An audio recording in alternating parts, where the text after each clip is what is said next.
अगर आप world map देखें तो शायद ही कोई दो कंट्रीज इतने ज्यादा जुड़वा नजर आएं जैसे यमन और ओमान है। जजीरा अरब की सदर्न साइड पर मौजूद ये दोनों कंट्रीज न सिर्फ शेप और साइज में एक जैसे हैं बल्कि इनकी जियोग्राफीज और नेचुरल रिसोर्सेज भी ऑलमोस्ट सिमिलर हैं। दोनों ही कंट्रीज में ऑलमोस्ट एक जितने ही ऑयल और गैस के रिजर्व्स हैं और दोनों ही कंट्रीज दुनिया के दो बहुत ही इंपॉर्टेंट चोक पॉइंट्स के बिल्कुल ऊपर है। ओमान स्ट्रेट ऑफ हॉर्मुज के बिल्कुल एज पर है और पर्शियन गल्फ से आने वाला सारा तेल और गैस यहाँ गल्फ ऑफ ओमान से ही गुजरकर बाकी दुनिया को जाता है। इसी तरह यमन बाब अल मंदेब स्ट्रेट के बिल्कुल साथ है। बाब अल मंदेब ही वो पॉइंट है जहाँ से एशिया और यूरोप का 80% ट्रेड गुजरता है। ये यूरोप और एशिया को आपस में कनेक्ट करने का सबसे छोटा रूट है। तो ये दोनों कंट्रीज जियोपॉलिटिकली बहुत ही इंपॉर्टेंट लोकेशंस पर हैं। इसी तरह दोनों ही कंट्रीज में अरब्स रहते हैं जिनका कल्चर और जुबान ऑलमोस्ट सिमिलर है। दोनों ही कंट्रीज में सुन्नी मुस्लिम ज्यादा रहते हैं, गो के यमन में जैदी शिया भी हैं जिनके पास आजकल यमन का कंट्रोल है, मगर वो सुन्नी के मुकाबले में थोड़े हैं। इसी तरह ओमान में 45% लोग इबादी फिरके से हैं जबकि बाकी 45% पॉपुलेशन सुन्नी है और सिर्फ 5% शिया मुस्लिम्स हैं। लेकिन एथनिकली ये दोनों कंट्रीज हैं अरब ही। लेकिन अगर हम इन दोनों कंट्रीज की इकोनॉमिक सिचुएशन को देखें तो जमीन आसमान का फर्क है। एक तरफ ओमान है जो मिडिल ईस्ट की डेवलप्ड तरीन इकोनॉमीज में से एक है जहां ह्यूमन डेवलपमेंट इंडेक्स 0.82 है। याद रहे कि ह्यूमन डेवलपमेंट इंडेक्स 0 to 1 के स्केल पर मेजर होता है, 1 being the highest and 0 obviously being the lowest, और ये इंडेक्स किसी भी कंट्री के लोगों की खुशहाली बताता है। दूसरी तरफ यमन का ह्यूमन डेवलपमेंट इंडेक्स सिर्फ 0.42 है और इसका GDP per capita 9th lowest in the world है। यमन के ही दूसरे पड़ोसी सऊदी अरेबिया का ह्यूमन डेवलपमेंट इंडेक्स 0.87 है। तो एक ऐसा कंट्री जिसके पड़ोस में इतने अमीर मुल्क हों वो इस हाल में क्यों है कि उसकी 82% आबादी शदीद गरीबी का शिकार है। उनके पास खाने पीने, एजुकेशन और बेसिक हेल्थ केयर फैसिलिटीज तक नहीं। और पिछले 60 सालों से उस मुल्क में ऐसी आग लगी हुई है जिसमें लाखों लोग जल चुके हैं। 2014 से तो यमन में ऐसी भयानक सिविल वॉर शुरू हुई है जिसमें 80,000 से ज्यादा लोग मारे जा चुके हैं और लाखों को यमन छोड़कर जाना पड़ा है। आज का यमन सिर्फ ज्योग्राफी की सेंस में एक कंट्री है। इन जियोग्राफिकल बाउंड्रीज के अंदर यमन बहुत से ग्रुप्स और फिरकों में डिवाइडेड है जिन्हें डिफरेंट कंट्रीज बैक कर रहे हैं। एक तरफ हौसी हैं जिनका यमन के बड़े बड़े शहरों पर कंट्रोल है और जिन्हें ईरान की फुल सपोर्ट है। इसी तरह यमन के सेंटर और सदर्न साइड पर ये व्हाइट एरियाज वो हैं जहां पर अलकायदा का कंट्रोल है। रेड हाईलाइटेड एरियाज वो हैं जहां पर दूसरे सुन्नी ग्रुप्स का कंट्रोल है जिन्हें सऊदी अरब और यूएई बैक करते हैं। और ये yellow highlighted area southern transitional council के कंट्रोल में है जो सदर्न यमन को बाकी यमन से अलहदा करना चाहते हैं। यमन इज डीपली डिवाइडेड, लेकिन यमन इस हालत तक पहुंचा कैसे? ओमान जैसी ज्योग्राफी और नेचुरल रिसोर्सेज होने के बावजूद वो उससे इतना पीछे क्यों है? यमन और ओमान के इन डिफरेंसेस के पीछे इन दोनों कंट्रीज की हिस्ट्री, ज्योग्राफी और लीडरशिप का बहुत ही बड़ा हाथ है। सबसे पहले चलते हैं दोनों कंट्रीज की हिस्ट्री में। दोनों ही मुल्क 16th सेंचुरी में नॉन अरब पावर्स के कंट्रोल में थे। 1519 में ऑटोमन एम्पायर ने सारे नॉर्दर्न यमन पर कब्जा कर लिया और अगले 400 साल तक वर्ल्ड वॉर 1 के खात्मे तक यमन ऑटोमन एम्पायर के ही कंट्रोल में रहा। दूसरी तरफ ओमान पर पोर्चुगीज एम्पायर ने 1507 में कब्जा कर लिया और उसे अपनी कॉलोनी बना लिया। लेकिन पोर्चुगीज एम्पायर का ओमान पर यह कंट्रोल सिर्फ अगले 100 साल तक रहा क्योंकि लोकल ओमानियों ने इकट्ठे होकर पोर्चुगीज एम्पायर के खिलाफ स्ट्रगल की और उन्हें 1650 में यहाँ से भागने पर मजबूर कर दिया और उनसे मस्कत का कंट्रोल वापस ले लिया और यहीं से शुरुआत हुई ओमानी सल्तनत की। ओमानियों ने पोर्चुगीज का सी ट्रेड एक्सपीरियंस यूज करते हुए पूरे इंडियन ओशन में ट्रेड का जाल बिछा दिया। आज के ईरान से लेकर पाकिस्तान, इंडिया और ईस्टर्न अफ्रीका तक का सारा ट्रेड ओमानी सल्तनत के कंट्रोल में था। मस्कत से लेकर अफ्रीका में जंजीबार तक का सारा हिस्सा ओमानी एम्पायर का हिस्सा ही माना जाता था। फिर 1872 में ओमान और ब्रिटिश एम्पायर में प्रोटेक्टोरेट एग्रीमेंट हुआ जिसके मुताबिक ब्रिटिश एम्पायर ओमान को प्रोटेक्शन देगी और बदले में ओमान के रिसोर्सेज और जमीन में उसका हिस्सा होगा। ये एग्रीमेंट 1951 में जाकर खत्म हुआ और उसी साल ओमान ब्रिटिश कॉलोनियल कंट्रोल से आजाद हो गया। इसके बाद ओमान में जो सुल्तान आए वो बहुत ही अल्ट्रा कंजर्वेटिव थे, इतने ज्यादा कि उन्होंने ओमान में लिटरली सारी टेक्नोलॉजिकल डेवलपमेंट बैन कर दी। मतलब इस हद तक सख्ती की कि आप 15 मिनट से ज्यादा पब्लिक में बात नहीं कर सकते थे, सन ग्लासेस नहीं पहन सकते थे। यही वजह है कि लोगों में अनरेस्ट बढ़ने लगा और सुल्तान की पॉपुलैरिटी गिरने लगी। ये वो वक्त था जब अरब की ऑयल इंडस्ट्री बूम कर रही थी और सारा यूरोप इस तेल पर डिपेंडेंट था और ब्रिटिश नहीं चाहते थे कि कोई इंस्टेबिलिटी हो और ओमान जैसा कंट्री जो इतनी जियोपॉलिटिकली इंपॉर्टेंट जगह पर है वो उनके हाथ से निकल जाए। इसीलिए ब्रिटिश ने 1970 में सुल्तान के बेटे काबूस बिन सैद को अपने ही बाप के खिलाफ कू के लिए उकसाया और 23 जुलाई 1970 को सुल्तान के ही बेटे ने उसकी हुकूमत का तख्ता उलट दिया। लेकिन ओमान के लिए ये कू बहुत ही खुशकिस्मत साबित होने वाला था। सुल्तान काबूस एक इंतहाई जबरदस्त एडमिनिस्ट्रेटर थे। गो के सुल्तान काबूस डेमोक्रेटिक नहीं थे मगर अपने लोगों के लिए वो किसी मसीहा से कम नहीं थे। उन्होंने अगले चंद सालों में ओमान और ओमानी सोसाइटी को बिल्कुल रेवोल्यूशनाइज कर दिया। 1970 में जब वो सुल्तान बने तो पूरे ओमान में सिर्फ 3 स्कूल, 19 हॉस्पिटल्स और सिर्फ 10 किलोमीटर की पक्की सड़क थी। अगले सिर्फ 15 सालों में सुल्तान काबूस ने ओमान का नक्शा बदल दिया। 1985 तक ओमान में 500 स्कूल, 100 हॉस्पिटल्स और 3000 किलोमीटर तक की पक्की सड़कें बन चुकी थी। इसके साथ ही सुल्तान काबूस ने ओमान में गुलामी पर पाबंदी लगा दी। औरतों को वोटिंग राइट्स दिए ताकि वो मजलिस शूरा और म्युनिसिपल काउंसिल के मेंबर्स चुन सकें। सुल्तान काबूस ने ऑयल से आने वाला लिटरली सारा पैसा पैसा अपने लोगों की खुशहाली के लिए खर्चना शुरू कर दिया। सुल्तान काबूस ने ओमानाइजेशन की भी एक पॉलिसी इंट्रोड्यूस करवाई, जिसके मुताबिक ओमान में तेल और गैस निकालने के लिए आने वाली फॉरेन कंपनीज पर लाजिम था कि वो लोकल ओमानी वर्कर्स को रखेंगे और उन्हें ट्रेन करेंगे, ताकि आहिस्ता आहिस्ता ओमानी वर्कर्स इतने ट्रेन हो जाएं कि ओमान की फॉरेन लेबर और कंपनीज पर से डिपेंडेंस खत्म होती जाए। ओमानियों का स्टैंडर्ड ऑफ लिविंग ऊपर जाने लगा। और सिर्फ यही नहीं, सुल्तान ने महसूस किया कि बहुत जल्द दुनिया ऑयल के ऑल्टरनेटिव ढूंढ लेगी और ओमान के पास इसका ऑल्टरनेटिव होना चाहिए। इसी के हल के लिए ओमान ने टूरिज्म को भी प्रमोट करना शुरू किया। सिर्फ 2023 में ओमान में 40 लाख के करीब टूरिस्ट आए और उन्होंने बिलियंस ऑफ डॉलर्स की इकोनॉमिक एक्टिविटी जनरेट की। इसके अलावा ओमान में भरपूर रिलीजियस फ्रीडम दिया गया, चाहे कोई शिया हो, सुन्नी हो या इबादी हो, हर एक को मुकम्मल आजादी है। इसी रिलीजियस टॉलरेंस की वजह से ओमान इंटरनेशनल पॉलिटिक्स में भी मीडिएटर का रोल प्ले करता है। सऊदी अरब और ईरान की पीस डील भी ओमान ने फैसिलिटेट की। इवन इसराइल और ईरान में भी पीस एग्रीमेंट्स करवाने की सुल्तान काबूस ने काफी कोशिश की। 2015 में ईरान और अमेरिका के बीच होने वाली न्यूक्लियर डील भी ओमान की वजह से ही हुई थी। ओमान अभी तक मिडिल ईस्ट में होने वाले सारे कॉन्फ्लिक्ट्स में बिल्कुल न्यूट्रल रहा है, चाहे वो ईरान इराक वॉर हो, हौसी और सऊदीज की लड़ाई हो या फिर कतर का बॉयकॉट हो। ओमान की इसी न्यूट्रलिटी ने उसे मिडिल ईस्ट का स्विट्जरलैंड बना दिया है। सारे मिडिल ईस्ट की पीस डील्स ओमान के थ्रू ही होती हैं। तो एक तरफ तो तरक्की और कामयाबी की दास्तान है, मगर ओमान के ही पड़ोस में यमन एक बिल्कुल ही दूसरी कहानी है। अभी तक हमने इस वीडियो में देखा कि यमन 16वीं सेंचुरी से वर्ल्ड वॉर 1 के एंड तक ऑटोमन एम्पायर के कंट्रोल में रहा था। लेकिन यहाँ पर बहुत जरूरी है जिक्र करना यमन के एक जियोग्राफिक फैक्ट का, जिसका हिस्टोरिकली बहुत बड़ा इम्पैक्ट रहा है, और वो फैक्ट है यमन की ये माउंटेन रेंज। ये वो सारा एरिया है जहाँ से यमन में ज़ैदी शिया मूवमेंट शुरू हुई। ये लोग इन पहाड़ों की वजह से बाहर की दुनिया से कट ऑफ थे और इसीलिए ये यमन के साहिली इलाकों में रहने वाले लोगों से कंपैरेटिवली बहुत ज्यादा कंजर्वेटिव थे। ये बिल्कुल ऐसा ही है जैसे सऊदी अरब की कोस्टल पट्टी वाले सारे एरियाज जैसे कि मक्का, मदीना और जद्दा में रहने वाले लोग इंटीरियर सऊदी अरेबिया जैसे कि रियाद जैसे शहरों में रहने वाले लोगों से ज्यादा खुले जहन के थे, क्योंकि कोस्टल एरियाज ट्रेड रूट से कनेक्टेड होते हैं और इसीलिए यहाँ पर रहने वालों का बाकी दुनिया से इंटरेक्शन रहता है। और जब इंटरेक्शन होता है तो जाहिर है उनका एक्सपोजर, उनकी टॉलरेंस बाकी लोगों की बनिस्बत ज्यादा होती है। ऐसा ही सिनेरियो कुछ यमन का भी था। ये ज़ैदी शिया 400 साल तक ऑटोमन एम्पायर के खिलाफ लड़ते रहे थे और जब 1918 में वर्ल्ड वॉर 1 के बाद ऑटोमन एम्पायर खत्म हुई तो इस पावर वैक्यूम में इन्हें मौका मिला और इस ग्रुप ने सारे नॉर्दर्न यमन पर कब्जा करके यहाँ पर अपना कंट्रोल कायम कर लिया, जिसे मुतवक्किलाइट किंगडम के नाम से जाना जाता था। यही ग्रुप आगे चलकर वो होसी मूवमेंट बना जिसे आज हम बहुत अच्छे से जानते हैं। तो वर्ल्ड वॉर 1 के बाद सिचुएशन ये थी कि नॉर्दर्न यमन में इस ज़ैदी ग्रुप का कंट्रोल था, जबकि सदर्न यमन ब्रिटिशर्स के कंट्रोल में था। ज़ैदी शियाज को इमाम याह्या लीड कर रहा था, जिसे एक बहुत ही सख्त और इनटॉलरेंट बादशाह माना जाता था। हिस्टोरिकली ये पता चलता है कि इमाम याह्या दूसरे रिलीजियस ग्रुप्स जैसे कि सुन्नी, क्रिश्चियंस या जूस के मामले में काफी सख्त थे, जिसकी वजह से नॉर्दर्न यमन में रहने वालों में इमाम के खिलाफ बहुत शदीद गुस्सा था। अब यहाँ पर एक बहुत ही इंटरेस्टिंग पॉइंट आने वाला है, जिससे आपको पता चलेगा कि ये रिलीजन और देश कार्ड सिर्फ आवाम को बहकाने के लिए यूज होता है। ऊपर के लेवल पर एलिट्स के लिए असल चीज उनका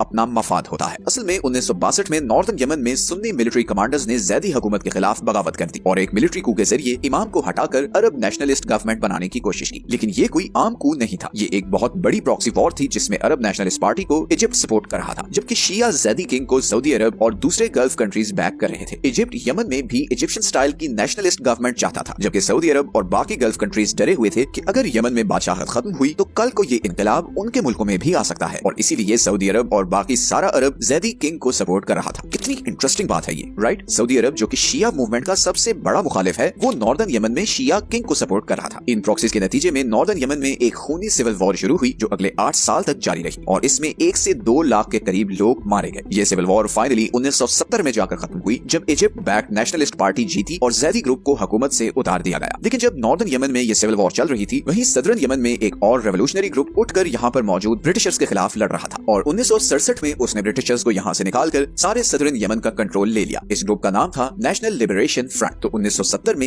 यमन 2 हिस्सों में बट चुका था। नॉर्थ में इजिप्ट बैक्ड अरब नेशनलिस्ट्स का कंट्रोल था, जबकि साउथ में एक रेवोल्यूशनरी कम्युनिस्ट आइडियोलॉजी से इंस्पायर्ड ग्रुप का कंट्रोल था, जिन्हें नॉर्दर्न यमन से आजादी चाहिए थी। यही वो टाइम था जब यमन में एक नई प्रॉक्सी वॉर शुरू हुई। अमेरिका ने नॉर्दर्न यमन की अरब नेशनलिस्ट गवर्नमेंट को बैक करना शुरू किया, जबकि सोवियत यूनियन ने सदर्न यमन के कम्युनिस्ट ग्रुप को सपोर्ट करना शुरू किया, क्योंकि ये शायद पूरे मिडिल ईस्ट में वो अकेला कंट्री था जहां पर कम्युनिज्म की सपोर्ट थी। दूसरी तरफ सारी अरब किंगडम्स थी जो ज़ैदी किंग के हारने पर बहुत परेशान थे, मगर उससे भी ज्यादा परेशान वो सदर्न यमन के कम्युनिस्ट ग्रुप से थे, क्योंकि कम्युनिस्ट आइडियोलॉजी तो वैसे ही बादशाहत के बहुत खिलाफ थी। इसीलिए सारे अरब किंगडम्स ने ना चाहते हुए भी नॉर्दर्न यमन को सपोर्ट करना शुरू किया। नॉर्थ और साउथ यमन में अगले 8 साल मुसलसल कशमकश रही और फिर फाइनली 1979 में अरब लीग की रिक्वेस्ट पर दोनों तरफ के लीडर्स ने पीस एग्रीमेंट किया और यमन को इकट्ठा करने का ऐलान किया। लेकिन ये सब होने में 10 साल लग गए और फाइनली 1990 में नॉर्थ और साउथ यमन इकट्ठे हुए और वर्ल्ड मैप पर रिपब्लिक ऑफ यमन वजूद में आया और Ali Abdullah Saleh republic of Yemen के पहले पहले प्रेसिडेंट बने। अब्दुल्ला सॉलेह 1990 से 2012 तक यमन के प्रेसिडेंट रहे और वो न सिर्फ यमन बल्कि पूरे अरब की हिस्ट्री के सबसे करप्ट तरीन प्रेसिडेंट साबित हुए। 2012 की यूएन की रिपोर्ट के मुताबिक सॉलेह ने अपनी 22 साल हुकूमत में हर साल यमन की ऑयल सब्सिडी प्रोग्राम से $2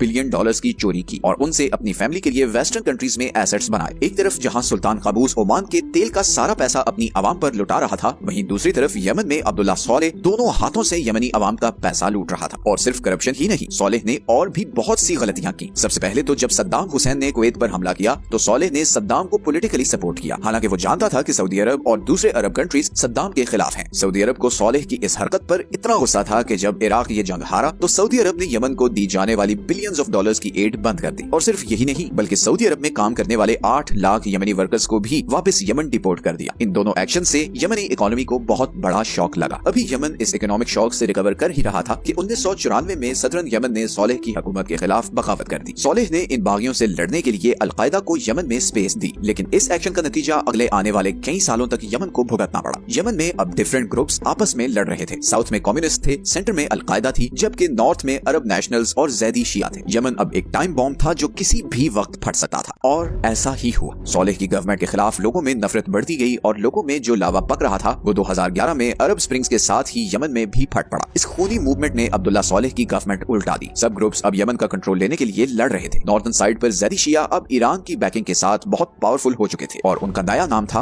होसी। होसी एक तरफ सॉलेह की गवर्नमेंट, एक तरफ अलकायदा और दूसरी तरफ साउथ के सुन्नी ग्रुप्स के साथ लड़ रहे थे। इस लड़ाई का क्लाइमैक्स हुआ 2014 में जब होसियों ने सॉलेह के सपोर्टर्स को शिकस्त देते हुए यमन के कैपिटल सना पर कब्जा कर लिया और यमन की गवर्नमेंट का भी कंट्रोल ले लिया। और यहीं से फिर यमन में वो खूनी सिविल वॉर शुरू हुई जो आज की डेट तक चल रही है। आज यमन वर्ल्ड पावर्स का बैटल ग्राउंड बन चुका है। ईरान, सऊदी अरब, अमेरिका, रशिया सब अपने अपने फायदे के लिए अपनी पसंद के ग्रुप्स को सपोर्ट कर रहे हैं, मगर इन प्रॉक्सीज की सजा यमन के आम लोगों को मिल रही है। आज हाल ये है कि 20% यमनी लोगों को 2 वक्त का खाना नहीं मिलता। लाखों लोग बेघर हो चुके हैं, लाखों नौजवानों का कोई फ्यूचर नहीं है और हर गुजरते वक्त के साथ यमन इन प्रॉक्सी मुल्कों की डर्टी पॉलिटिक्स का होम ग्राउंड बनता जा रहा है। इसीलिए मैं अपनी वीडियोस में बार बार लीडरशिप का जिक्र करता हूँ। जिस खुशकिस्मत मुल्क को अच्छी लीडरशिप नसीब हो जाए उसकी तकदीर बदल जाती है। सिंगापुर, चाइना, सऊदी अरब, यूएई और ओमान इसकी बहुत बड़ी एग्जांपल्स हैं। यमन आज जिस जगह पहुंच चुका है वहां से बेहतरी बहुत मुश्किल नजर आती है और अभी इसराइल ईरान की इस लड़ाई की तपिश यमन भी पहुंचने वाली है और लग ऐसा ही रहा है कि यमन बहुत जल्द एक और बड़ी वॉर में शामिल होने जा रहा है। इस टॉपिक पर हमने कुछ दिन पहले ही ये वीडियो बनाई और इसका लिंक भी वीडियो के एंड में आपको मिल जाएगा। मिलते हैं नेक्स्ट वीडियो में, तब तक के लिए अपना ख्याल रखें। अल्लाह हाफिज।